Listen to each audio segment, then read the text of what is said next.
क्या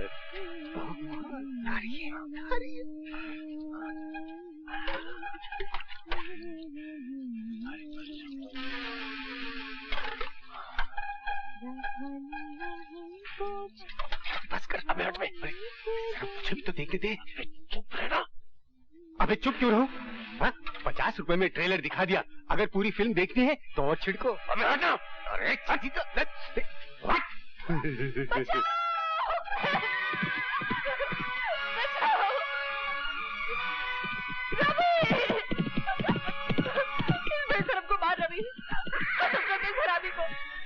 छुट्टी कर दे इसकी।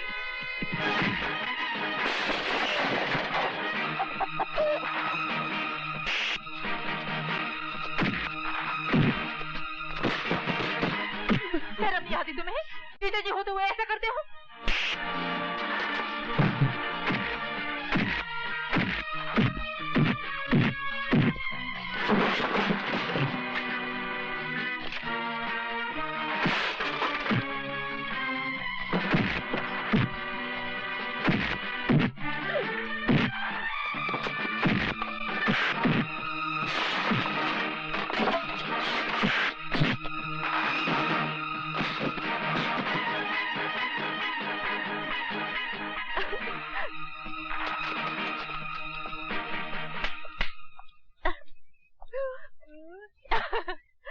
खिड़की दरवाजे बंद करके नहाना सीख। सिखला दे। रवि, तू मुझे मेले में लेके जाएगा? बहुत प्यार करता है ना मुझसे। मेरी तरफ से मैं पहनी हूँ घाघर चोली, गाँव की गोरी।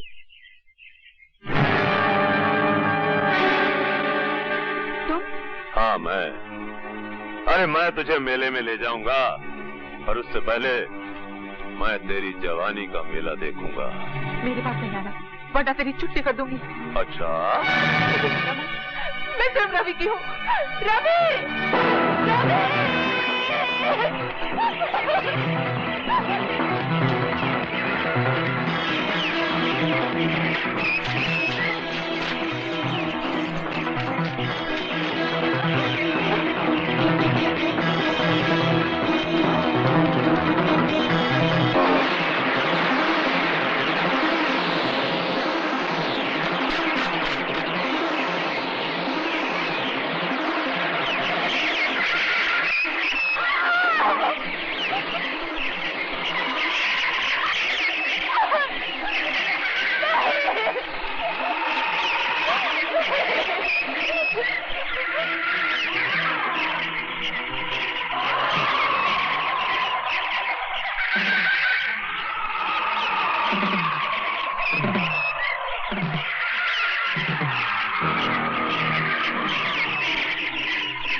तुम्हारा कहना है कि तुमने खुद मुलजिम रवि यादव को पार्वती देवी के साथ बलात्कार करते हुए देखा?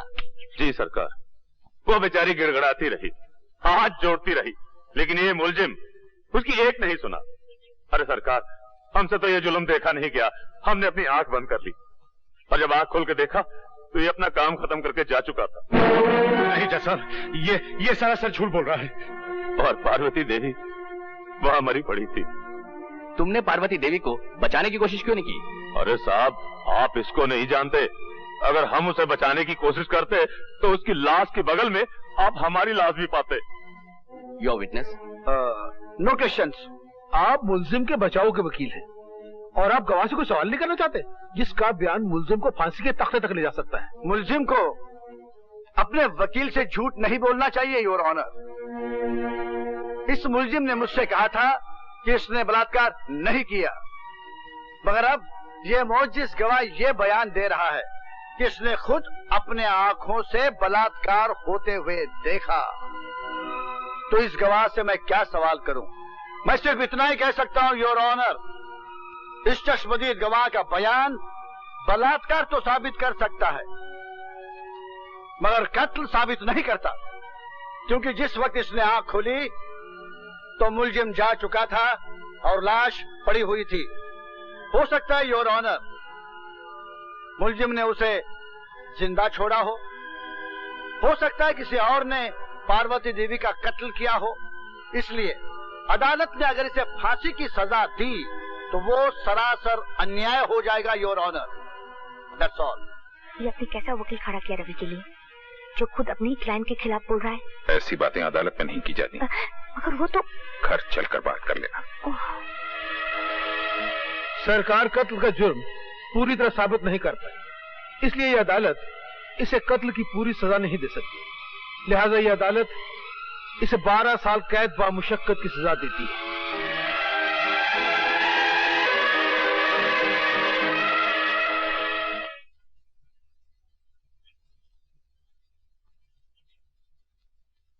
मालकिन,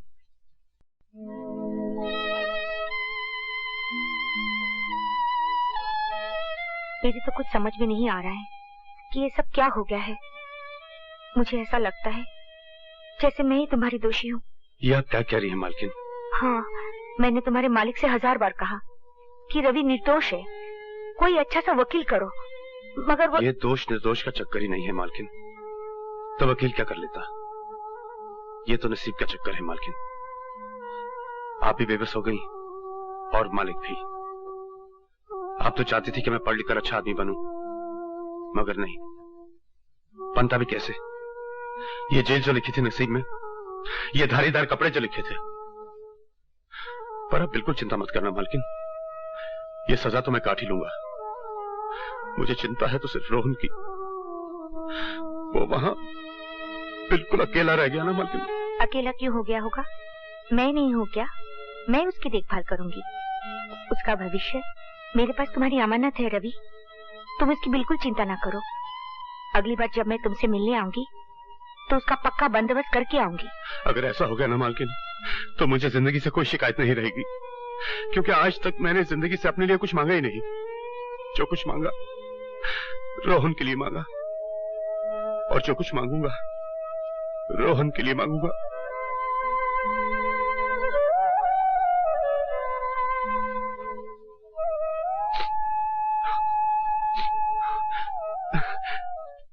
नमस्ते। नमस्ते। आओ बेटा रोहन, क्या देख रहे थे? ये घर तुम्हारा है। भैया कहाँ है? भैया अभी आते होंगे। चलो। अच्छा मालकिन, मैं चलता हूँ। 3 बजे की गाड़ी से मुझे जगदीशपुर जाना है। नमस्ते। नमस्ते। चलो। आखिर मानी नहीं तुम यशोदा, ले यहीं से। अब ये हमारा बेटा है। What is your name बेटा? My name is Vasu Gujral. And what is your mother's name? Her name is Yashoda. Yashoda Gujral. हाँ। अब अपने डैडी का नाम बताओ और उनके चरण छुओ। मेरे डैडी का नाम सूर्यकांत गुजराल है। पाँव छूने की बिल्कुल जरूरत नहीं। यशोदा, तुम शौक से इसकी माँ बन सकती हो, मगर मैं इसका बाप नहीं बनूंगा। मैं किसी मुजरिम कातिल के भाई को गोद नहीं ले सकता। That is final। अब ये तुम्हारी माँ भी है और बाप भी, 2 in 1। तुम इन्हें माता श्री कहो, माता जी कहो, अम्मा कहो, मम्मी कहो, कुछ भी कहो, मुझे तुम डैडी नहीं कहोगे। क्या नहीं कहोगे? डैडी। हाँ, डैडी। डरो मत बेटा। क्या मैं उन्हें डैडी नहीं कह सकता? अरे ये तो उनका दुर्भाग्य हुआ ना कि तुम जैसा बेटा उन्हें डैडी नहीं कहेगा। तो फिर मैं क्या कहूँ? तुम उनका नाम जानते हो, सूर्यकांत गुजराल, तो तुम उन्हें मिस्टर गुजराल कहा करो। तुम समझ ही नहीं सकती रेणुका कि मेरी जिंदगी में वासु की क्या जगह है। धूप का टुकड़ा भी वही और छाव का टुकड़ा भी। उसके आने के बाद मेरा अकेलापन हमेशा के लिए खत्म हो चुका है। मैं तुम्हें यह भी नहीं समझा सकती कि अपने बाल गोपाल को मैं कितना चाहती हूँ। बस ये समझ लो कि मैं ही उसकी देवकी हूँ और मैं ही यशोदा। मैं इस बाल गोपाल के लिए तुम्हारा जितना भी शुक्रिया अदा करूँ कम है। बहुत बहुत प्यार के साथ तुम्हारी यशोदा।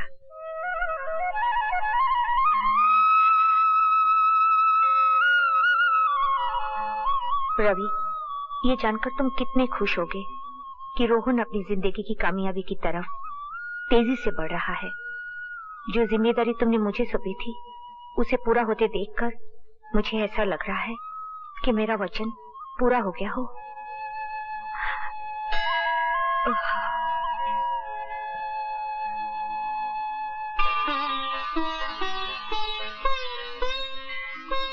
भगवान, आज वासु का रिजल्ट निकलने वाला है, उसको कामयाबी दो।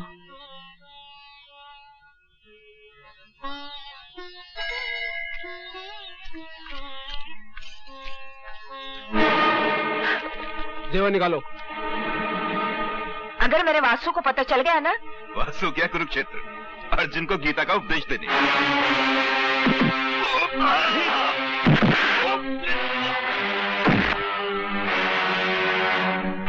कुरुक्षेत्र से तो मैं वापस आ गया हूं और मेरे होते हुए मेरी मां को कोई हाथ नहीं लगा सकता।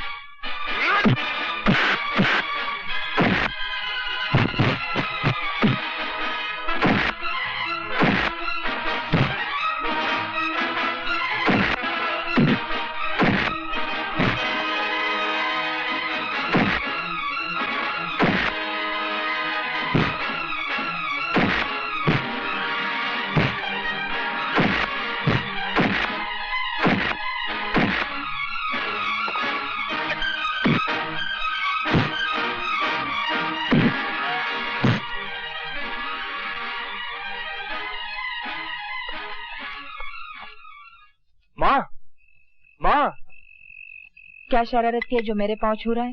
माँ, मैंने इम्तिहान पास कर लिया है। अब मैं भी वकील बन गया हूँ। मैं बहुत खुश हूँ। आज तूने मेरे ख्वाबों को सच्चा कर दिखाया। सुना तुमने?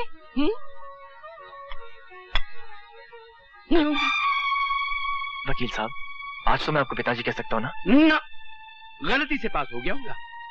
पूछो इससे कि कॉलेज में रैंक क्या था इसका। नो, तुम्हें बेवकूफ बना रहा है। नो, ये पूछो कि स्टूडेंट्स कितने थे। नो, मतलब ये कि आखिरी नंबर। यस। रैंक 9 हुआ तो क्या हुआ, पास तो हुआ है। तुमने भी अपनी गाड़ी का नंबर 9 लिया है, टेलीफोन का नंबर 9 चुना है, बंगला खरीदा है वो भी 9 नंबर का। मुझे ये 9 नंबर बहुत पसंद है क्योंकि ये शुभ नंबर है। शुभ नंबर है मगर मेरे लिए, इसके लिए नहीं। तो क्या तुम्हें इसका वकील बनना अच्छा नहीं लगा? अरे भाई, वकालत तो सच को झूठ और झूठ को सच बनाने का कानूनी लाइसेंस है। तो चलो इस दुनिया के झूठों में एक झूठे का इजाफा और हो गया। वकील तो ये बन सकता है मगर हम जैसा सच्चा, खरा और कामयाब वकील कभी नहीं बन सकता। मैंने तुम्हें पहले ही कहा था जब तुम इसे घर लाई थी, और आज भी कह रहा हूँ कि पीतल पर सोने का पानी चढ़ाने से पीतल सोना नहीं बन जाता। तो इसका मतलब है इतने साल गुजर जाने के बाद भी तुम इसे बेटा स्वीकार नहीं करोगे? बिल्कुल नहीं। यशोदा जी ने कृष्ण जी को गोद लिया था तो ये अपने आप को वासुदेव समझ बैठा है। अगर ये वासुदेव है तो मैं भी भीष्म हूँ और अपनी प्रतिज्ञा का पालन करता हूँ कि मुझे मेरे निश्चय से कोई बदल नहीं सकता। तो आप भी मेरा निश्चय सुन लीजिए वकील साहब। एक दिन आएगा और जरूर आएगा जिस दिन आप मुझे बेटा कह के बुलाएंगे, और वो दिन मेरी जिंदगी का सबसे शुभ दिन होगा। वकील साहब, आपने कहा कि पीतल सोना नहीं बन सकता। नहीं बन सकता, ये सच है, मगर एक पौधा बड़ा दरख्त तो बन सकता है जिससे यशोदा माँ की प्यार नहीं सी जाओ। वकील साहब, मैं तो एक अनाथ था जिससे आपने आसरा दिया। आसरा तो कई देते हैं, लेकिन आपकी कड़वी बातें मेरा हौसला बढ़ाती गई। मैं आपका आभारी हूं और हमेशा रहूंगा। बाय मां। आप खुशी के समय भी कड़वी कड़वी बातें करने से बाज नहीं आते? अरे, उसकी छोटी सी कामयाबी पे तुम इतनी खुश दिख रही हो और मेरी किसी भी कामयाबी पे तुमने इतनी खुशी नहीं दिखाई। हाँ, औरत को बेटे की कामयाबी पति की कामयाबी से हमेशा बड़ी लगती है।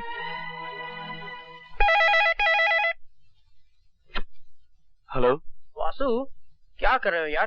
कुछ नहीं यार, मिस्टर गुजराल को मेरा पास होना अच्छा नहीं लगा। अगर माँ नहीं होती ना तो ये घर कब का छोड़ चुका होता। अरे भूल जाओ मिस्टर गुजराल को, जल्दी से तैयार हो जाओ, पार्टी में जाना है। किसकी पार्टी? अपने अशोक की। बहुत सी खूबसूरत लड़कियां आएंगी, फ्लर्ट करेंगे। अच्छा ठीक है, मैं आता हूँ। अच्छा तूने फोन किया यार, मैं बहुत बोर हो रहा था। Okay bye bye. वहाँ तो बहुत ही मजा आया। हेलो, बहुत देर कर दी। माय गॉड वासु, ये लड़की तो ब्यूटी की पूरी स्पेलिंग है। ये है मेरी dance teacher Judy. How are you? Fine. आइए। Nice party. Quite good. Ashok की पार्टीज हमेशा ऐसी होती है। इनसे मिलिए, ये पायल है। हाय। ये है जूडी मार्टिन, मेरी फ्रेंड और डांस टीचर। वासुदेव गुजराल, पता नहीं तुम्हें मुझसे मिलकर खुशी हुई है नहीं, मगर मुझे तुमसे मिलकर बहुत खुशी हुई है। वो क्यों? क्योंकि तुम इस दुनिया की दूसरी सबसे ज्यादा खूबसूरत लड़की हो। Thanks for the compliment. मगर पहली सबसे ज्यादा खूबसूरत लड़की कौन है? मेरी माँ। चलो। तुमने तो कमाल कर दिया पायल। भाई साहब जरा संभल के चलिए। अरे मैं तो देखकर ही चल रहा। ये क्या बदतमीजी है यार।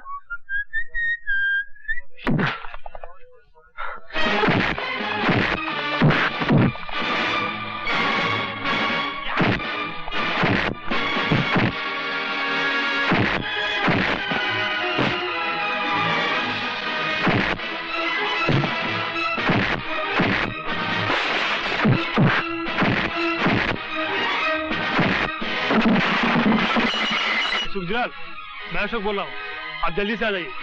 वासु ने पार्टी का सत्यानाश कर रखा है।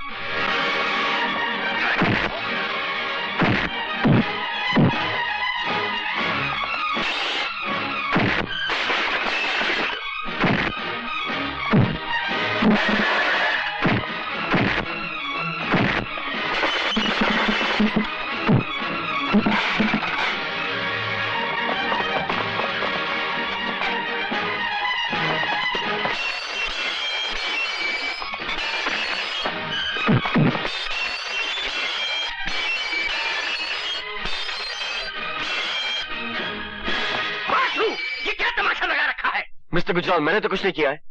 शुरू इन्होंने किया था, लेकिन खत्म मैंने किया है। क्या क्या किया है आपके बाल गोपाल ने, ये पूछे मुझसे।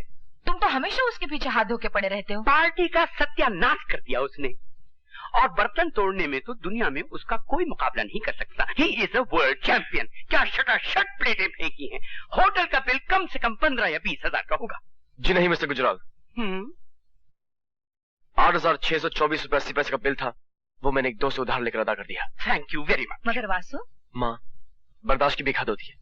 मैं जान सकता हूँ कि आप क्या बर्दाश्त कर रहे हैं? सॉरी मिस्टर गुजराल, मगर इस वक्त मैं अपनी माँ से बात कर रहा हूँ। देखा आपने, सुना? वासु, मुझे यकीन है जो कुछ भी तुमने किया वो मजबूर होकर ही किया होगा। Thank you mummy, thank you very much. मगर अब मैं मिस्टर गुजराल के साथ नहीं रह सकता। पागल मत बनो। अरे इनकी बातों का बुरा क्या मानना, इन्हें तो काट खाने का शौक है। नहीं माँ, अब मैं आपकी जिंदगी में इल्जाम बनकर जीना नहीं चाहता। अब आप मुझे अपने पांव पर खड़े होने की इजाजत दे दीजिए। मिसेस गुजराल, ये जो मांग रहा है दे दीजिए ना इसे। ये अपने पांव पे खड़ा होना चाहता तो खड़ा होने दीजिए। ऐसी बातें करते हो तुम। माँ, मिस्टर गुजराल ठीक कह रहे हैं। क्या तू मुझे छोड़कर चला जाएगा? तुम ये कैसी बातें कर रही हो माँ? मैं तो तुम्हारी ममता की परछाई हूँ। तुमसे अलग तो मेरा कोई वजूद ही नहीं। तुम मुझे जब भी पुकारोगी अपने पास पाओगी।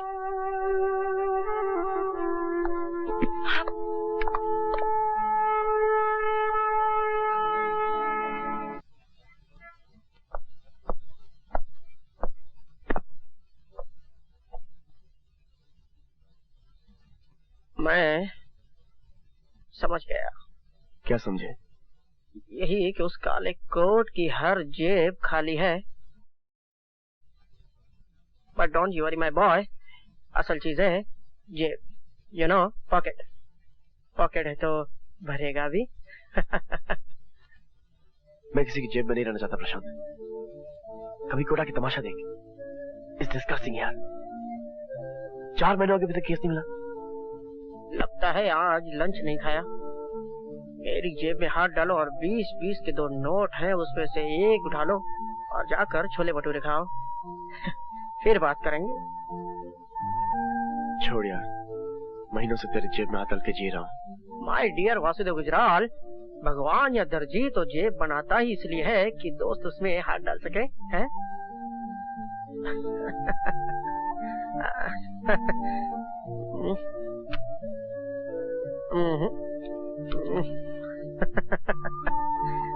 चलता हूँ।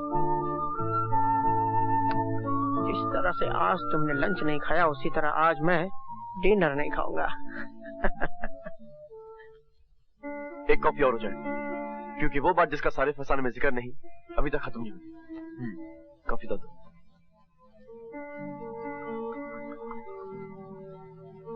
Thank you. बस तुमने मेरी कहानी तो पूरी सुन ली है।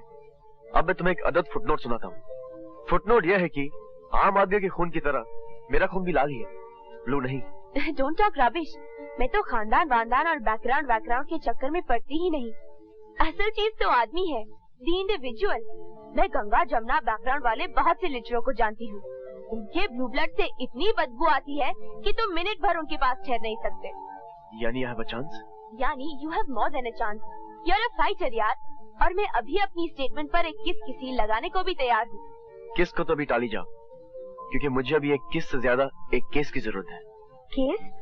तुम मेरे किस पर एक केस को प्रेफरेंस दोगे? वो केस तो मेरा हो ही चुका है, राइट? मगर अभी मैंने उस केस पर अपना हक कहाँ साबित किया है?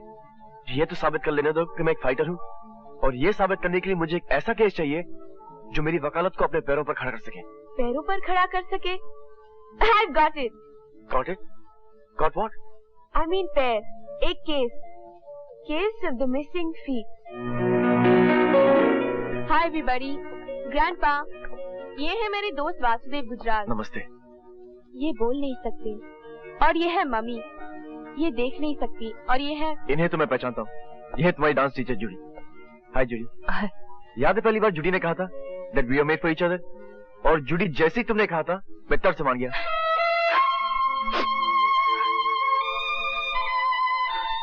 So Judy, how's life? How's your dancing life? life. Dancing life.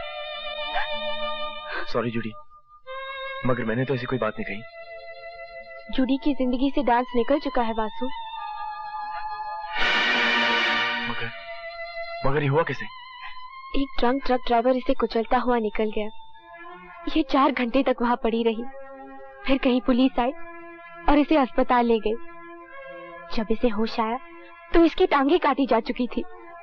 इन्होंने तो पुलिस को ट्रक का नंबर भी बताया, मगर पुलिस दूसरे जरूरी काम में उलझी हुई थी। मैंने भी जिद पकड़ ली कि ये केस यही नहीं खत्म होगा, और अल्टीमेटली पुलिस को ये केस कोर्ट तक ले जाना पड़ा। मगर सामने वाले बहुत पैसे वाले थे।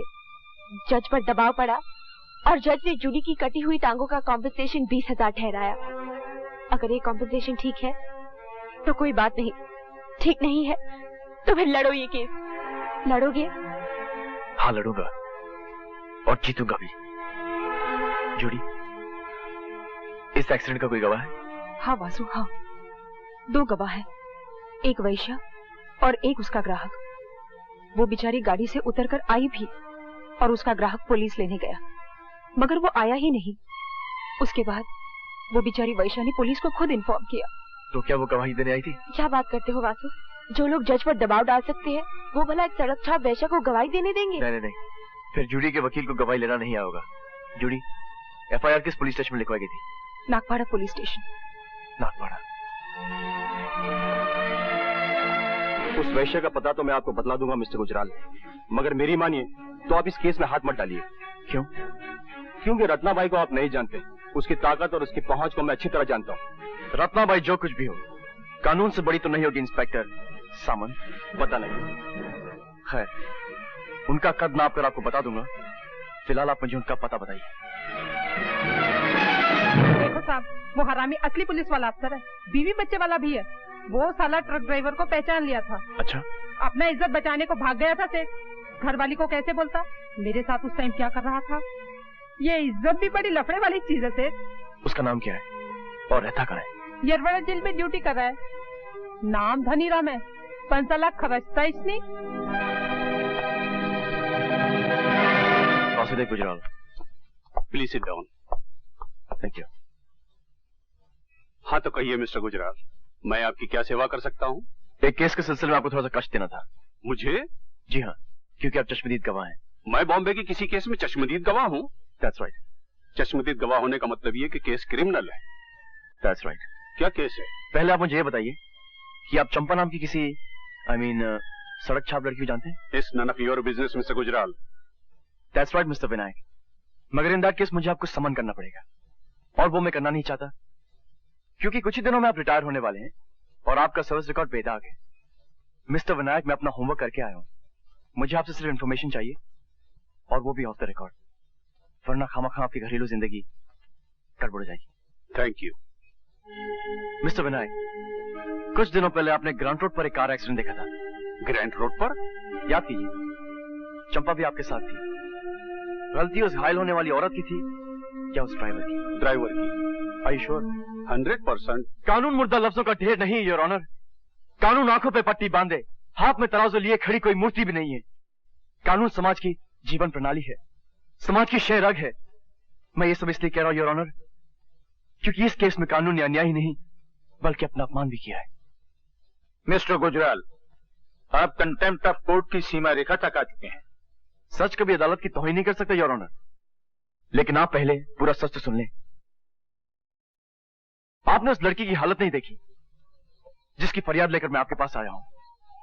वो एक डांसर थी, डांसिंग उसकी जिंदगी थी और उसकी रोजी भी। उसके घुंघरू उसके खानदान का पेट पालते थे, उसके घुंघरू उसके छोटे भाई बहन की स्कूल की फीस देते थे, अंधी मां की दवाई का दाम देते थे, घर का किराया देते थे, बिजली का बिल देते थे।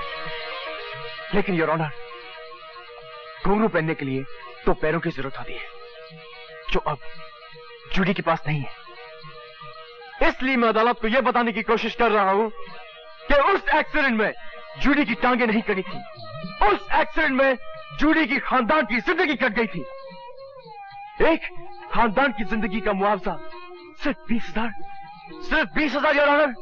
But mister Gujral. Your honour, मैं यहां मुआवजा मांगने नहीं आया हूं, मैं यहां इंसाफ की तलाश में आया हूं, क्योंकि इंसाफ ही उस औरत के जख्मों का मलहम बन सकता है। मगर कानून सिर्फ कटी हुई टांगों का मुआवजा दे सकता है मिस्टर गुजराल। मैं मानता हूं योर ऑनर, मगर पहले उस पैर की कीमत तय करनी पड़ेगी। एक डांसर की पैर की कीमत क्या हो सकती है योर ऑनर? एक डांसर की पैर की कीमत तो कोई बिरजू महाराज ही तय कर सकते हैं। मैं समझता हूं mister Gujral, I understand. No your honour, you still don't understand. अब तक इस अदालत ने मिस जूडी को देखा ही नहीं, इसलिए मैं दरख्वास्त करूंगा कि यह अदालत एक कमीशन बनकर मिस जूडी के घर चले और देखे कि उस घर में मिस जूडी के कटे हुए पैरों का क्या मतलब है, और उन कटे हुए पैरों का मतलब समझ लेने के बाद यह अदालत मिस जूडी के लिए कोई मुनासिब मुआवजा तय करे। That's all your honour.